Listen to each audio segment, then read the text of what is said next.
It was a normal day when Toyotama were at the beach training for her staff.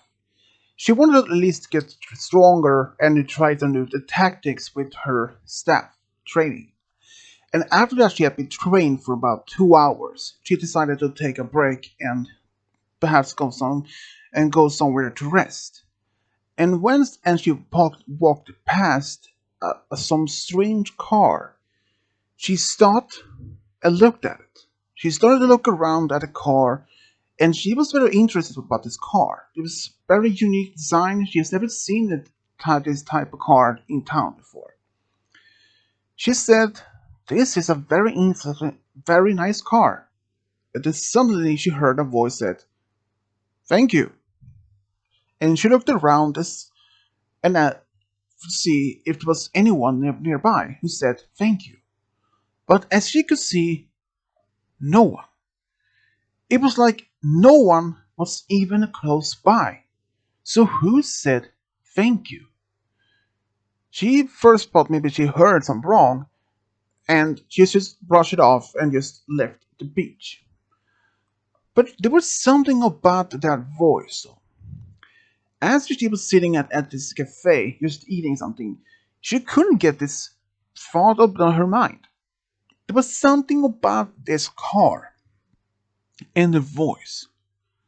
She couldn't see anyone even just only a short distance from her. But it was like she heard a voice if there's someone just stood next to her. But there was no one there. So she asked herself, did she hear the right, or did she just imagine the answer? Or perhaps she was just so tired after sort of training for 2 hours and even hungry so that she just imagined it.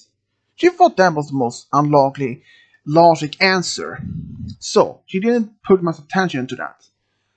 But for the next couple of days, when she went back to the beach for more training, she noticed the same car, but she didn't pay much attention to it. Because during her breaks, when she was training for the next 4 hours, she waited to see if the owner of the car would arrive. But during these 4 hours of training, she saw the car was still at the parking lot, but no one even approached the car. There were a few people who just walked around and just looked at it, but not this seems to be the owner. So she wondered, could this car have been abandoned? It would not be the first case, since there had been a few cases of people just abandoning their cars either at the beach or in the forest or just somewhere in some of the abandoned warehouses or in the harbor. So she just after her training, she walked up to the car and just looked at it even more closer and noticed a strange symbol on it. She thought maybe it could have been just some custom made mark. So she just looked more about the car, and then she heard a voice who said, "If you're tired, you can sit down."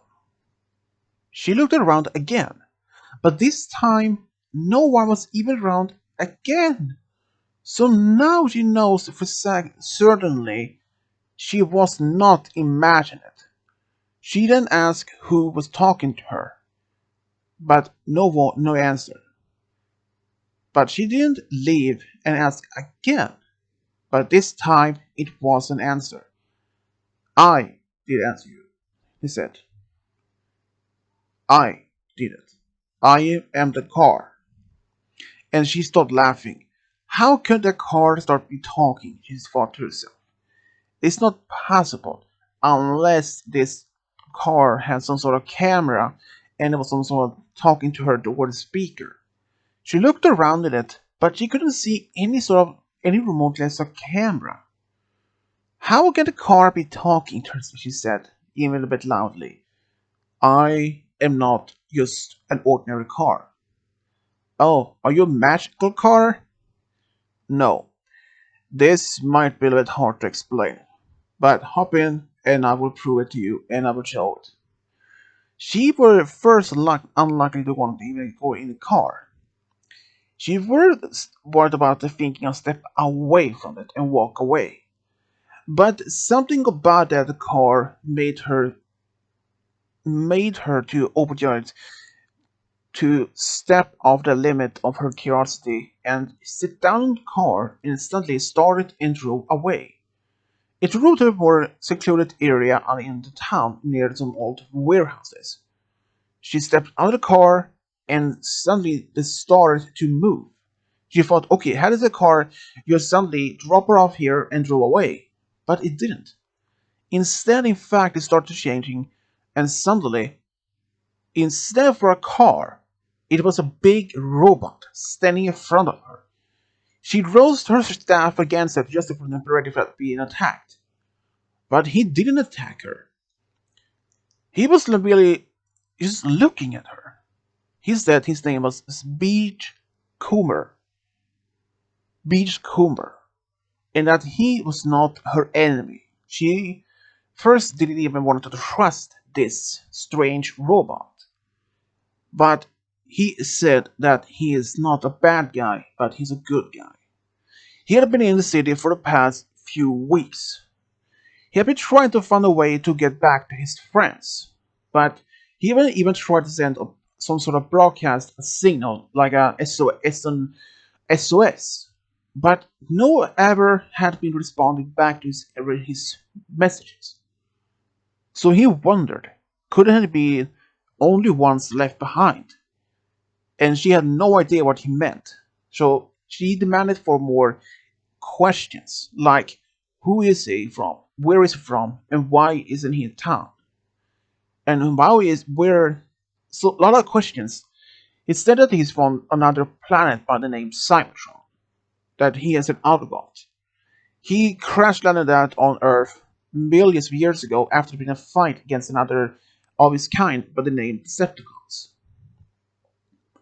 And that he was in a fight with Decepticons with his few fellow brothers of the Autobots against a so-called space bridge. But at first she had no idea what even believe if this was even the truth or he just made up a lie. But his face and his voice was somehow she felt it was honesty in it. So she lowered her staff and just in case if he was going to attack her, because she was on high alert, but she would never trust a strange robot like that just immediately.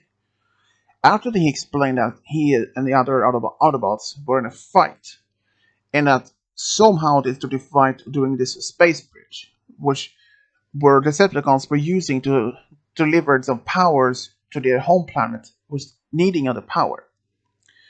But since during the fight he was pushed one of the Decepticons into the space bridge when something became unstable, and he somehow transported himself from instead Cybertron but back to Earth but a different location.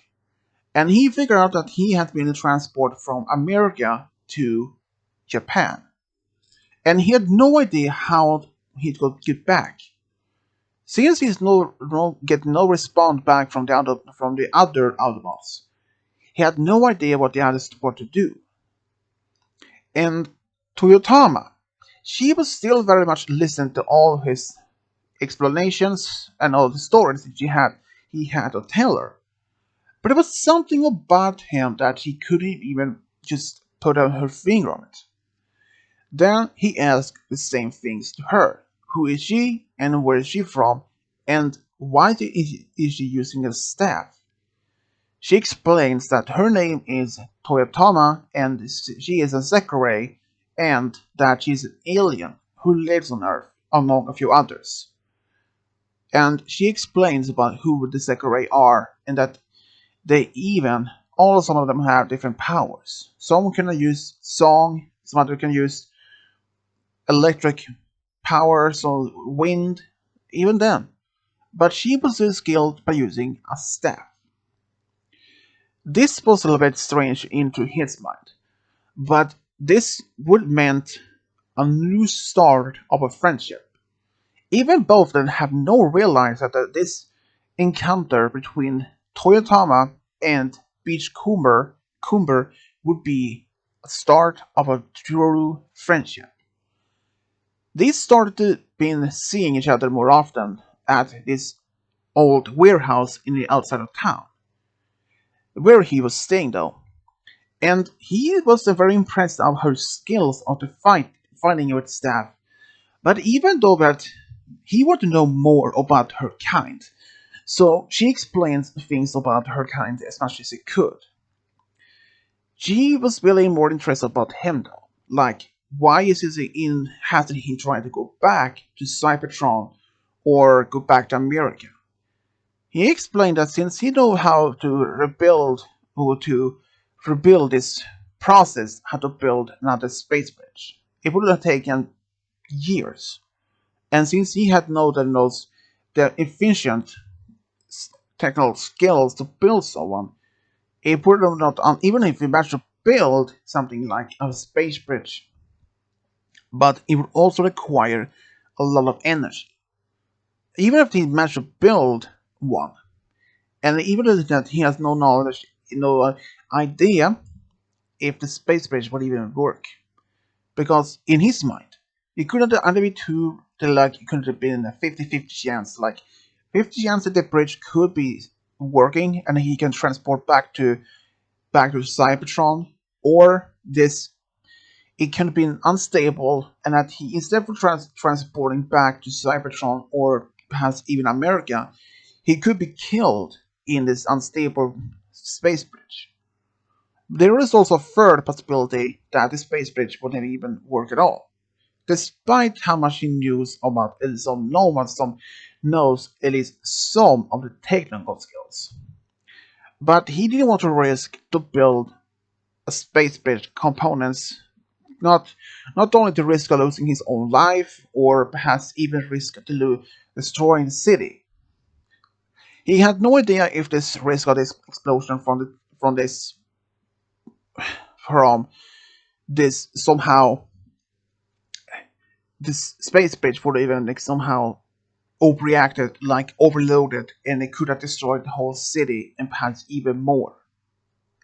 So he had decided to maybe stay in town, maybe find a way to go back. But the question that why he just go back to America on his own then? He didn't first try to find them. He had used satellite to get images of the location where the base were the base were located. But from what he could see, there were no ship in that vicinity of what he thought it was located. He then understood maybe this wasn't the same Earth that he left. Toyotama felt a bit sad to hear about this, even that she was a little bit tough of a personality. She normally doesn't even react like that, but it was something about his honesty that made her realize everything that he told her was true. And after they had spent so much time together, like just get to know each other, but it happened that, in fact, one day later on, there was a big bank robbery going on. And he was actually with her in town on the drive. And suddenly they were just close by when they heard the alarm for the bank starting, and they saw these people getting out. He told her to get out, and he transformed his form and stopped the robbers. The people, bystanders, they were shocked to see this huge robot capturing his bank robbers. Well, meanwhile, that Toyotama stood by the side of the street and saw this all happening. It was like, how could she ever expected that this big robot to be able to capture all of them by himself? But he did. But for some reason, she could not explain it herself.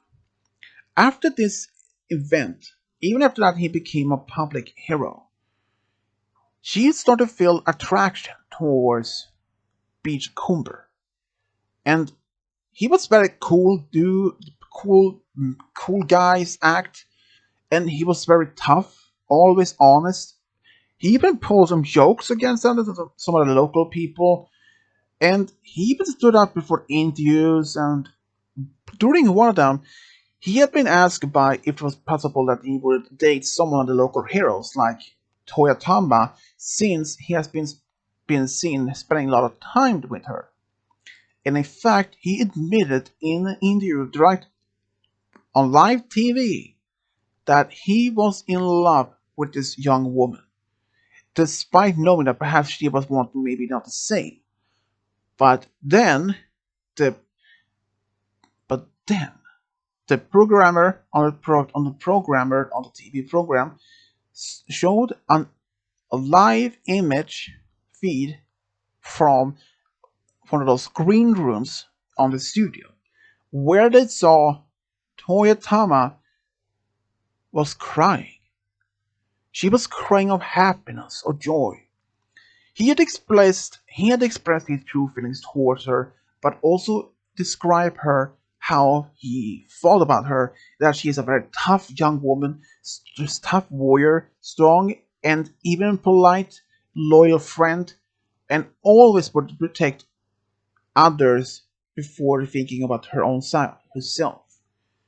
She had then said that she had also same feelings towards them, but she had also right then by the light sending she mentioned that she didn't express any of this to anyone because she was afraid how the public would react, knowing one of the local heroes would fall in love with this strange alien robot who also later turned out to be a local hero now.